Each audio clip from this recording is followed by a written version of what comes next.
সমগ্ৰ ৰাজ্যৰ লগতে আজি গোলাঘাটতো দেশৰ ৬৯ সংখ্যক স্বাধীনতা দিৱস ব্যাপক উলহ মালহেৰে উদযাপন কৰা হয়। গোলাঘাট জিলা প্ৰশাসনৰ উদ্যোগত গোলাঘাটৰ সমন্বয়ৰ ক্ষেত্ৰত স্বাধীনতা দিৱসৰ ৰাষ্ট্ৰীয় পতাকা আনুষ্ঠানিকভাৱে উত্তোলন কৰে গোলাঘাট জিলাৰ আয়ুক্ত পুলক মহন্তই। পতাকা উত্তোলন কাৰ্যসূচীত সহযোগ কৰে গোলাঘাট আৰক্ষী অধীক্ষক ৰাজেন সিঙে। আজিৰ অনুষ্ঠানত আয়ুক্তগৰাকীয়ে পতাকা উত্তোলন কৰি অসম চৰকাৰৰ উন্নয়নমূলক কাম-কাজৰ এক খতিয়ান দাঙি ধৰে।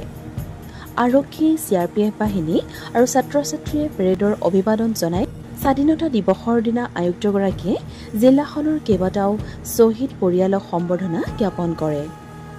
স্বাধীনতা দিৱসৰ এই চৰকাৰী কাৰ্যসূচীত বিভিন্ন সাংস্কৃতিক কাৰ্যসূচী প্ৰদৰ্শন কৰা হয়।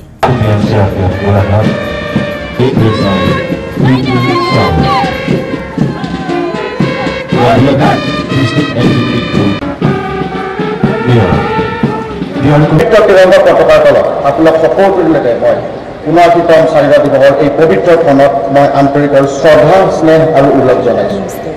আজি প্ৰতিজন ভাৰতীয়ৰ বাবে এটা বিশেষ দিন, কাৰণ আজিৰ দিনটোতে স্বাধীনতাৰ অমৃত সুধাৰে মহিমামতী হৈছিল ভাৰত ভূমি।